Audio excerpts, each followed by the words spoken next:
Hoy en día los nombres de Yemayá, Changó, Eleguá son muy famosos en la sociedad mexicana. Inclusive llegaron a los corridos alterados, corridos tumbados que se escuchan muy popularmente en las calles de la Ciudad de México y en realidad de todo México. Son nombres de orishas de la santería. Pero antes tengo que hacer una aclaración. Respeto mucho la fe y la creencia de todas las religiones. No me voy a meter con una, ni estoy ni a favor ni en contra de lo que voy a hablar a continuación en este video. Simplemente voy a contar una historia que me pasó a mí.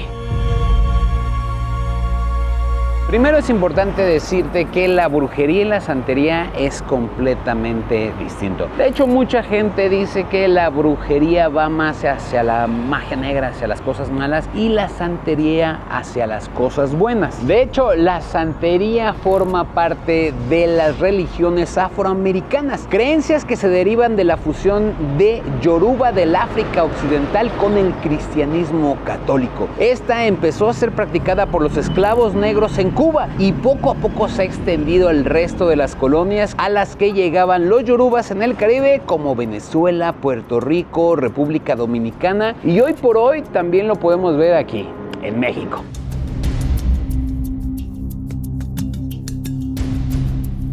Este culto afrocaribeño se identifica como la religión de los orishas. Solo hay un dios, pero existen más de 400 deidades y orishas, aunque en la actualidad se adoran a 16, como Ochun, Eleguá, Changó y Yemayá. Hay quienes aseguran, como les decía, que la santería es buena mientras la brujería es mala, aunque pues pueden ser utilizadas para el bien o para el mal. Esto dependiendo de la intención con la que se practiquen los rituales. La religión cristiana, la católica, pues obviamente no acepta la santería como una religión, sino que establece que es un culto pagano. En las colonias que España tenía en el Caribe a los esclavos africanos, se les prohibió practicar cualquier religión que no fuera el cristianismo. La religión yoruba, como también se le conoce, se originó entre el pueblo yoruba, un grupo etnolingüístico originario del África Occidental, principalmente en Nigeria y Benín. Esto a través de la diáspora africana que se ha extendido su influencia fuera de África en formas como la santería en el Caribe hispano. Como te mencionaba, las deidades yorubas se les llaman orishas, literalmente dueños de la cabeza. Y si alguna vez escuchaste de algún corrido el nombre de Eleguá, este también es un orisha de la religión yoruba y se le conoce como el orisha que abre los caminos. ¿Y por qué te estoy platicando todo esto? Mira, resulta ser que hace algunos años yo me salí de la casa de mis papás para llegar a vivir a esta casa. La calle José Morán, número 120. Esto por invitación de un buen amigo comediante de nombre Alexis Le Rossignol, que la está rompiendo en Francia a todo lo que da. Y es que en esta casa vivía Alexis Le Rossignol compartiendo un departamento con Carlos Vallarta, sí, el comediante que es mi carnalazo y que la está rompiendo en todo México y todo Estados Unidos. Ellos vivían en esta casa. Carlos Vallarta se sale de la casa y Alexis me invita a vivir con él. La verdad la pasamos muy bien. No teníamos mucho dinero, estábamos empezando nuestras carreras en todo. De hecho, me cobraba solamente 1,000 pesos para poder vivir en este departamento. Él me echó la mano, lo cual se lo agradezco muchísimo, de que me pude salir de la casa de mis papás con su ayuda. Ahí viví alrededor de, pues, varios años, como 6, 7 años en esta casa, en un pequeño cuartito. Obviamente pagaba 1,000 pesos, pues, ¿qué podía esperar? En uno de esos días que estaba en la casa, Alexis me dice, oye, podemos ir con un amigo que es estadounidense, que justo vive en esa casa, o vivía, miren, ahí es un expendio de chiles y también es una cafetería, ahí vivía. Y estuvo muy chistoso esa convivencia porque era su cumpleaños y su novia no estaba en su casa. Entonces nos dijo, vamos a echarnos unos mezcales la verdad es que es muy buena onda este compa y entonces pues vamos a celebrarlo. Le dije, órale, claro que sí. Yo en ese tiempo tenía un pequeño carrito rojo, un Chevy 2000, si no mal recuerdo. Y entonces agarramos el Chevy, pasamos por el compa estadounidense y nos fuimos hacia un lugar de mezcales. La verdad no teníamos mucho dinero, solamente íbamos a pues pasar un ratito y pues celebrarle su cumpleaños a ese compa. Pero justo en esa casa vivía. En el transcurso de que íbamos platicando durante el camino, este cuate nos empieza a contar que él ya estaba siendo ilegal en México y que se había quedado en este país debido al amor que le tenía a su esposa, porque ella no se quería ir. Los dos eran maestros de inglés, pero él ya era realmente indocumentado aquí en el país. Entonces decía pues que estaba un poco desagusto porque él ya quería regresar a su país, pero que no lo hacía por su mujer. Entonces eso como que lo ataba al país, aunque él estuviera pues un poco ya no a gusto aquí.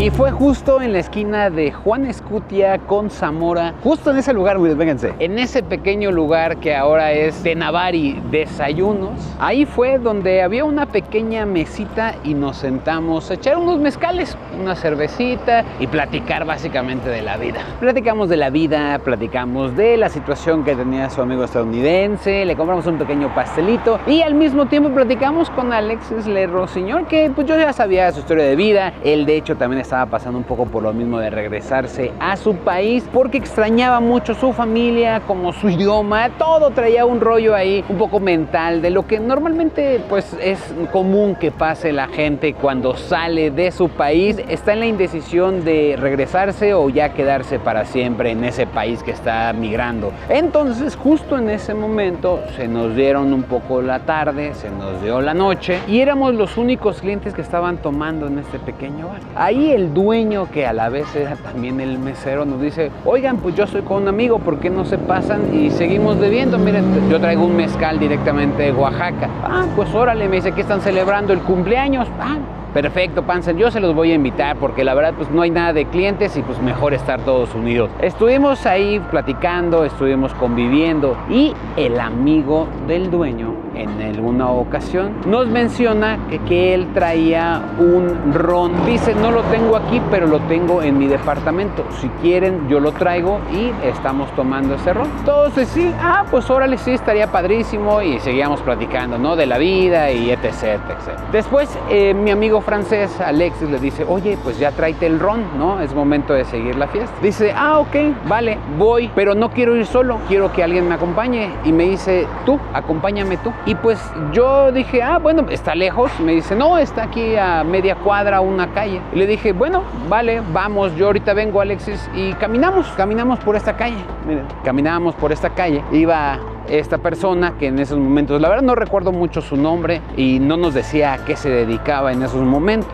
Y fue al momento de cruzar esta calle cuando me dice, ¿sabes por qué te elegí a ti para que me acompañaras? Pues yo la verdad no sabía qué decirle, le dije, pues no sé. Me dice, te elegí a ti porque tú eres el de todos tus hermanos, el que has elegido mejor y siempre has buscado un mejor para ti. Una pregunta más o menos así, ¿no? Eres el más comprometido con tus decisiones. Yo le digo, no, la verdad es que también mis hermanos han hecho pues grandes decisiones, ¿no? Ellos lo están triunfando y están rompiéndola. Me dice, sí, pero tú eres el único que con tus decisiones has decidido tu futuro. En esos momentos seguimos caminando. También me sentí un poco ya nervioso por las preguntas, ¿no? Y me dice, yo soy yoruba, a eso me dedico.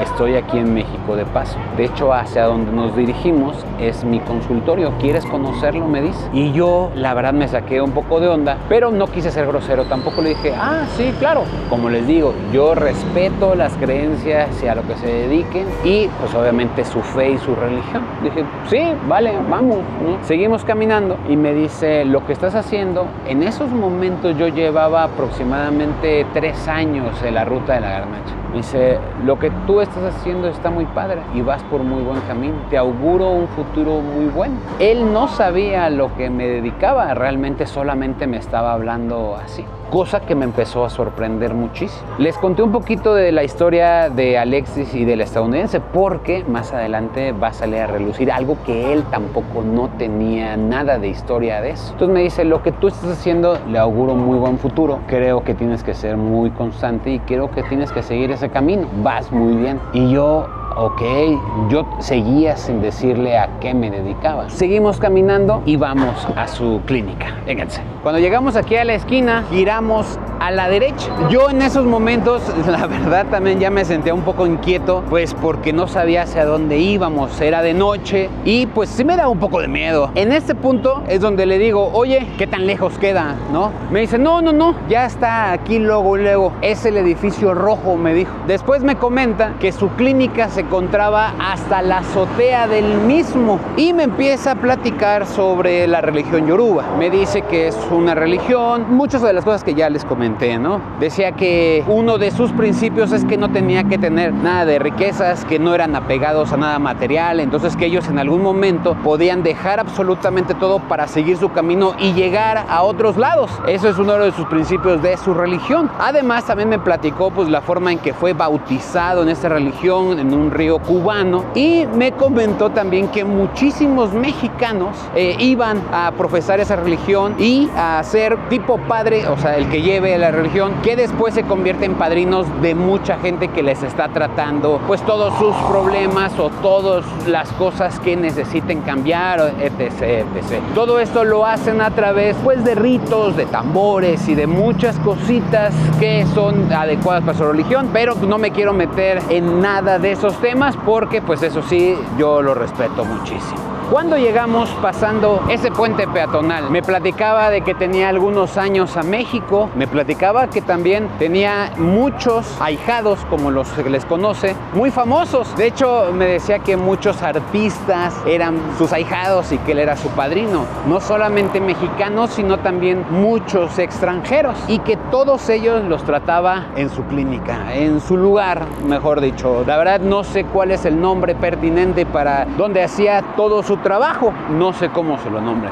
Miren, a partir de este momento, esta historia yo la platiqué en un podcast con mi compa el Watsi hace algunos años. Y mucha gente, yo les comentaba que platiqué todo esto que están ustedes escuchando. Mucha gente me empezó a escribir diciendo que estaban pasando por algo que a continuación les voy a contar, muy similar a mi caso, y que querían saber dónde estaba esta persona. Yo en la actualidad, después de esa fecha, yo rompí completamente comunicación. Yo no lo volví a ver nunca más en mi vida. De hecho, sé dónde está, pero por privacidad y pues también porque yo no sé si sigue ahí esa persona, no les voy a mostrar dónde o cuál es el edificio, porque les digo, lo que sigue a continuación de esta historia es bastante fuertezón y quizás algunas personas estén interesados, pero yo la verdad ahí sí deslindo responsabilidad de mi parte y que obviamente no sé si sigue ahí esta persona o ya se mudó o se fue de México, eso sí totalmente lo desconozco. Y fue así como llegamos a la puerta de este edificio,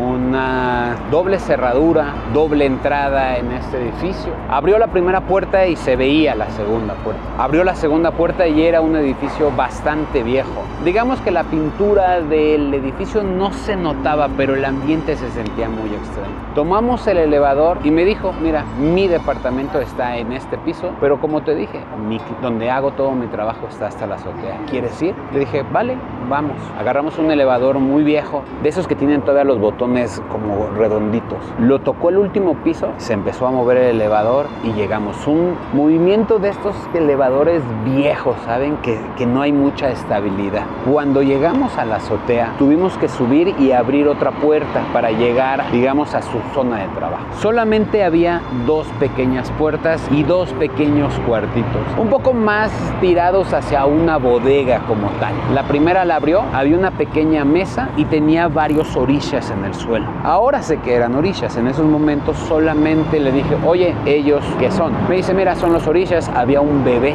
eso sí lo recuerdo muy bien, y me dijo los nombres de los orishas. Después de ahí me dijo, mira, ellos son parte de todos mis ahijados y mis clientes. En ellos había actores de Televisa, había conductores de Televisa, había inclusive un salsero muy famoso que seguramente ustedes conocen como...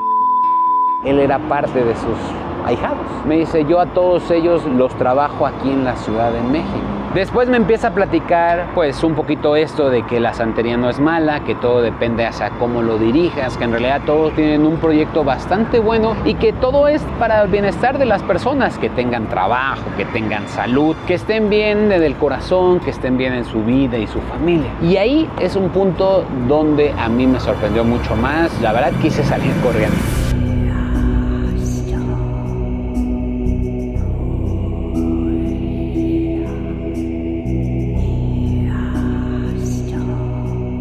Esto sucedió hace ya casi 10 años de mi vida. Y como yo les dije anteriormente, yo estaba pasando por una situación difícil. Yo realmente dejé todo, dejé Ciudad Neza, dejé todo porque en esos momentos estaba pasando una ruptura amorosa muy fuerte en mi vida. Ya saben, esas rupturas que tú piensas que te vas a casar con la persona, de que ya das todo, de que inclusive alguna vez hasta pudiste dar la vida por esa persona y de un día para otro simplemente la persona se va. Yo me quedé sin rumbo, yo me quedé sin visión. En esos tiempos también mi trabajo se había acabado y dejé todo en Ciudad Neza y me fui a vivir al pueblo de mi mamá, Santa Rita, Jalisco. Estuve allá viviendo solo alrededor de 4 meses y después decidí vivir en Guadalajara. Fue un proceso donde yo tenía que encontrarme cuál era mi objetivo de vida, hacia dónde quería ir, qué es lo que realmente mi proyecto, ¿no? ¿Cuál era mi proyecto y cuál era mi objetivo de vida? Y no lo encontraba. Casualmente estando en Guadalajara, mi primer video viral se hizo presente, el de las tortas de chilaquil. Y en esos momentos recordé lo que amaba y cuánto amaba hacer la ruta de la garnacha. Recordé cuánto quería, cuánto amaba y cuál era mi ilusión de hacer estos videos. Y en esos momentos volví a agarrar mi cámara y empecé a grabar en Guadalajara. Si tú vas a la ruta de la garnacha y ves los primeros, digamos, 15 videos, verás que son todos de Guadalajara porque justo pasaba estos momentos. Entonces, después estuve tiempo viviendo en Guadalajara y quería dar el siguiente paso, ¿no? Me sentía más tranquilo con mi vida, con mi corazón y ya veía una luz al final del camino. Como bien dice la gente, ¿no? Después de la tormenta viene la calma y en esos momentos tenía que decidir si quedarme a vivir en Guadalajara o regresarme a la Ciudad de México. Yo decidí regresar a la Ciudad de México porque aquí veía más futuro para mi proyecto. Agarré mis cosas, me despedí de Guadalajara que tanto amé y que le doy las gracias a mi tía Eva, a mi primo Marco, a mi tío Marco también, que me echaron la mano para poder salir adelante. Y después llegué a mi casa a Ciudad Neza y 15 días después de mi llegada tomé mi mochila nuevamente y le dije, mamá, me voy de la casa. Mi mamá me dijo, hijo, no tienes nada, no tienes trabajo, no tienes nada. Aquí tienes una casa, aquí tienes comida. ¿Qué va a pasar de ti? Y le dije, mamá, no me voy de la casa porque estoy desagusto. Me voy de la casa porque estoy muy a gusto y yo quiero salir adelante y quiero progresar. Fue ahí como agarré mis cosas y me vine a vivir con Alexis de Rossinyol. Toda esta historia no lo sabía esta persona. Te la estoy platicando para que entiendan ese punto de mi vida. Entonces, ahí fue donde esta persona de su misma mesa, ni siquiera tuvo que sacarla de otro lado, me dijo, toma, esto es para ti. Y me dio esto, mira. Me dijo, ¿de qué tiene forma esta piedra? Le dije, de medio corazón. Me dice, ¿cómo está la piedra? Le digo, está rota. Me dijo, te la doy para que recuerdes que nunca más te rompan el corazón. Que nunca más des todo por una persona, primero tú y antes tu persona. Llévatelos para que siempre lo recuerdes. Me quedé completamente helado. Todo esto que te platiqué, él no tenía la menor idea. Yo nunca le había contado esto, ni de cuántos hermanos tenía, ni de dónde venían, ni nada. Después me dice una frase que es muy común entre la gente. Me dice, recuerda que a la mujer ni todo el amor, ni todo el dinero. Recuérdalo siempre. Salimos de este pequeño cuarto y me dice, aquí hago todos los trabajos. ¿Quieres verlo? Con el alma fría, pero a la vez choqueado y a la vez con una intriga de qué estaba pasando en esos momentos. Le digo, sí, vamos a verlo. Este segundo cuarto era más amplio, digamos que el mismo tamaño, pero no había ninguna mesa y no había nada, solamente unos orishas abajo. Ahí también estaba este orisha, que es un pequeño bebé con muchos regalitos que eran como dulces, eran muchos dulces realmente. Él me dice, mira, aquí es donde trabajo, aquí es donde hago todas las sesiones. Le digo, órale, qué padre, ¿no? Yo le seguía preguntando un poco sobre la religión y me interesó saber los regalos de los dulces que tenía ahí. Le digo, oye, ¿y esos dulces para qué son, no? ¿De qué son? Me dice, mira, ese es nuestro orisha. Y nosotros, cada vez que hacemos una sesión y le pedimos a él, le damos un pequeño regalo, le damos un pequeño dulce, un chocolate, una paleta. Le digo, órale. Le digo, ¿y esos te los comes, no? ¿O qué hacen con los dulces o con los chocolates después del tiempo de caducidad? Me dice, pues en realidad, cuando ya se caducan, pues siguen dándonos más, pero en realidad sirven, o sea, te los puedes comer. Agarró un Carlos V y me lo dio. Me dice, toma, pruébalo para que veas. Obviamente, y digo, si estás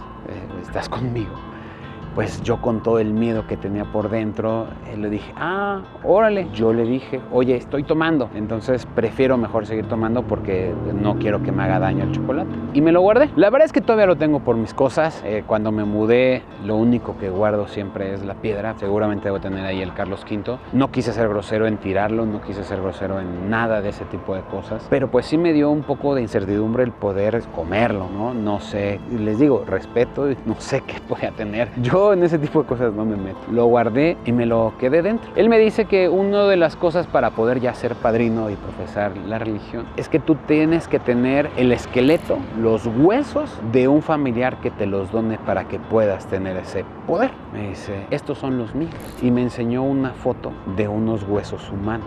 Obviamente mi cara fue de, ya no sabía, ya mis límites se habían totalmente rebasado, ya no sabía qué hacer. Me dice, los míos me los regaló mi tío. Él fue el que me los dio. De hecho, yo tuve que ir a sacarlos. Cuando él falleció en sus últimos días, me llamó al hospital y me dijo que me los donaba a mí. Yo estaba completamente incrédulo de todo lo que estaba pasando y me dice, eso sí, no te los enseño porque están en mi departamento, pero aquí tengo la foto de ellos. Y sí, la foto estaba como una bandeja y estaban todos y cada uno de los huesos, sobre todo pues el cráneo, que era lo más visible, ¿no?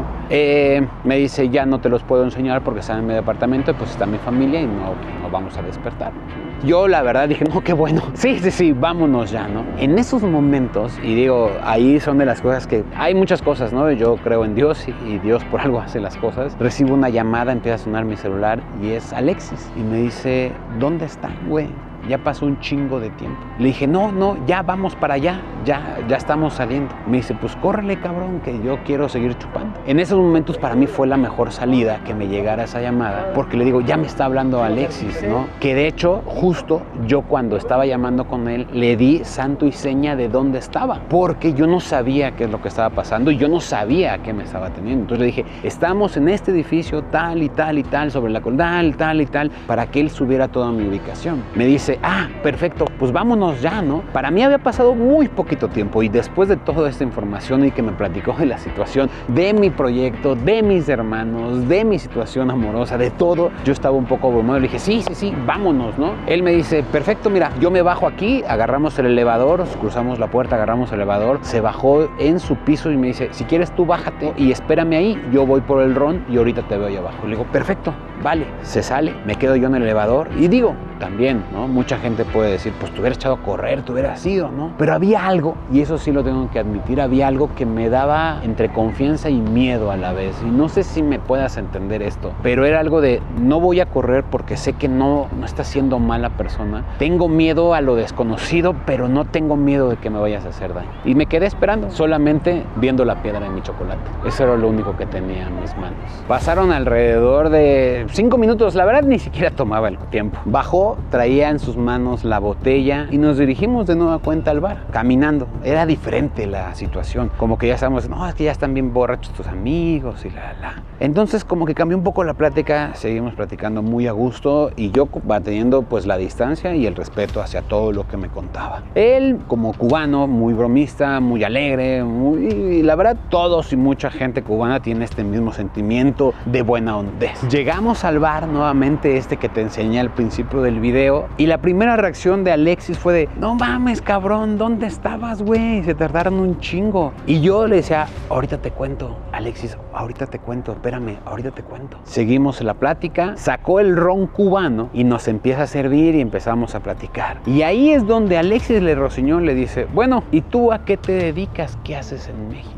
Y le dice, yo soy yoruba. Alex le dice, ¿qué? ¿Eso qué es, güey? Y le empieza a platicar. Yo profeso la religión yoruba, vengo de Cuba y hago todos este tipo de cosas. Alexis ya estaba un poco tomado y entonces le dice, mira, ay, no manches, a ver, enséñanos algo, porque él le decía como que tenía poderes y a ver, enséñanos algo. Yo le decía, Alexis, no, o sea, yo trataba de que Alexis no siguiera, porque siendo comediantes, mira, pues todo el tiempo estás tratando de decir chistes y todo el tiempo tratas de hacer eso. Entonces yo le decía que no se pasara de lanza con él, porque pues yo ya había visto todo lo que tenía. Y entonces, en una de esas, Alexis dice, oigan, no nos hemos tomado una foto, vamos a tomarnos todos una foto. Él era el único que no quería. Dice, no, conmigo no te tomes fotos, yo no quiero salir en tus fotos. Alexis no le importó, tomó su celular e hizo esto. Y empieza a verlo y dice, no salen las fotos, güey, ¿qué pedo? Y empieza a revisar su cámara. A ver, ya está, sale. Y él dice, no me tomes fotos, no me tomes fotos. Y no le toma la foto. Y Alexis se queda sorprendido y dice, esta madre, no sale esta madre, ¿qué pedo? Puta, lo voy a tener que revisar mañana. Y le dice esta persona, ¿sabes por qué no sale tu foto? Porque yo no quiero salir en tu foto. Y él dice, ¡ay! Ahora resulta que mueve los electrónicos. Y yo, Alexis, yo no sabía qué hacer para Alexis ya se callara, ¿no? Y Alexis le dice, pues entonces compruébame, ¿no? Le dice, claro que sí, pásame una botella. Nos dice, mira, pon tu mano así. Entonces le pone una botella pesada en la palma de su mano y dice, siéntela, ¿cómo se siente? Y Alexis dice, no, pues si me pesa. Se la quita y le pone una vacía. Ahora él en su mano empieza a hacer así de... Y la cara de Alexis es de... ¡No, ma! ¡Ay! Y se empieza a sorprender muchísimo y me dice, hazlo a él, háceselo a él, ¿no? Yo, pues obviamente, les digo, entre el miedo, las sorpresas y saber todo lo que estaba pasando, hace exactamente lo mismo. Y para serte bien sincero, y tal vez te estoy mintiendo en esos momentos, no me acuerdo si era una botella o era otro objeto, pero nos puso en la mano un objeto que estaba vacío y un objeto que estaba lleno. Y nosotros sentíamos el peso de lo que teníamos en la mano. Y era muy sorprendente. Y eso... será magia o yo ya estaba en otra cosa, pero lo sentí. Eso sí, claro que lo sentí. Sentí el peso de no tener nada en la mano. Y después de hacer esto con las manos, le empieza a platicar y le empieza a decir al estadounidense y a Alexis por lo que estaban pasando. Le dijo, tú eres americano, tú ya no tienes papeles, estás aquí por amor. Quizás eso te duela a ti y es mejor que hagas lo que necesitas hacer que sobrepongas por una mujer, que te quedes aquí. Y Alexis le dice, lo mejor que tú puedes hacer es irte de regreso a tu país, eso te va a dar calma.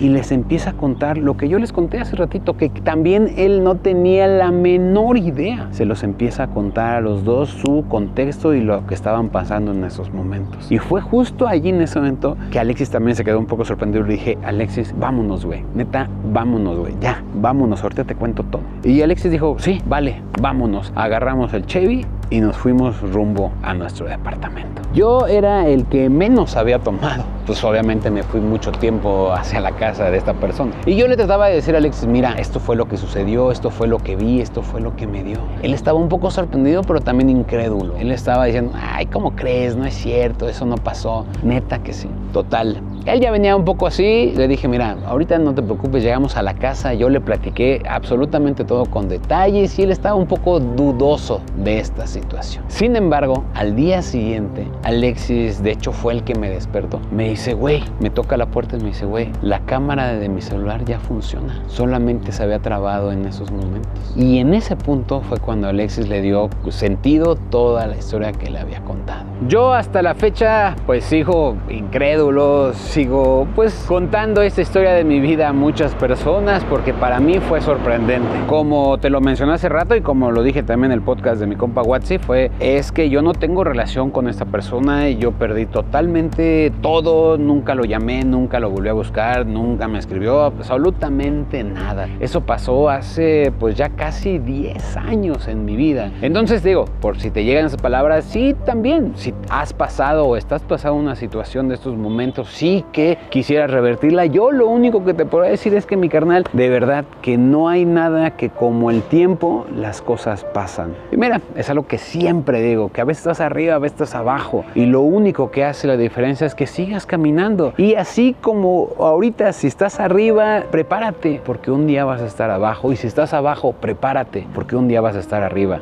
Y así es la vida. Es un ciclo que tenemos que seguir pasando y que seguimos que seguir caminando. Y eso es algo que te va a ayudar. Eso es algo que me ayudó a mí y hasta la fecha lo sigo pensando, porque por más de que hoy nos vaya bien, tenemos que estar preparados para cuando nos vaya mal. Y cuando me vaya mal, voy a estar preparado, porque cuando me vaya bien, también lo voy a disfrutar. Hay una leyenda, fábula, historia que yo siempre recuerdo toda mi vida, y de hecho lo tengo tatuado. Con la letra de mi madre es algo que yo siempre me recuerdo toda la vida. Esta frase que mucha gente conoce, que es: esto también pasará. Y lo llevo tatuado porque no quiero que se me olvide ni esta historia, ni todo lo que pasé, ni toda mi vida. Y por eso día con día disfruto lo que hago, disfruto a mi familia, disfruto a mi papá, a mi mamá, a mi hijo, a mi mujer, porque sé que esto también pasará. Así que no te preocupes, amigo, si estás pasando esto. No te preocupes, amiga, si estás pasando por igual, porque esto también pasará.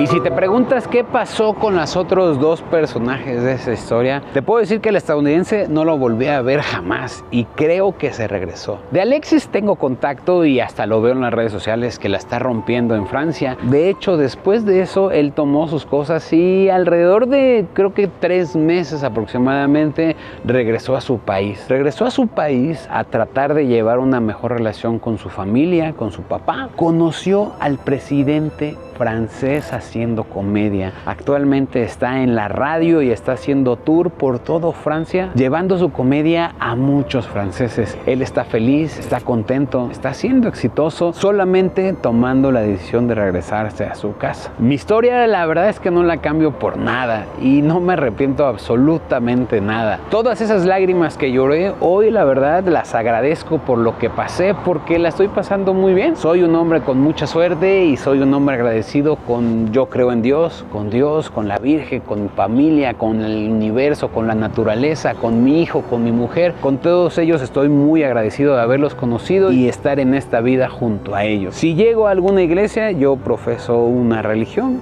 Cuando llego a la iglesia, lo único que le pido a Dios es tener buena salud y que les vaya mejor a mi familia, a mis hermanos, a mi mujer, a mis hijos, a mis padres, y que tomen la mejor decisión para su vida, porque a través de tomar decisiones fue como yo cambié la mía. Cuídense mucho. Yo soy Lalo Villar. Nosotros nos vemos en otro video.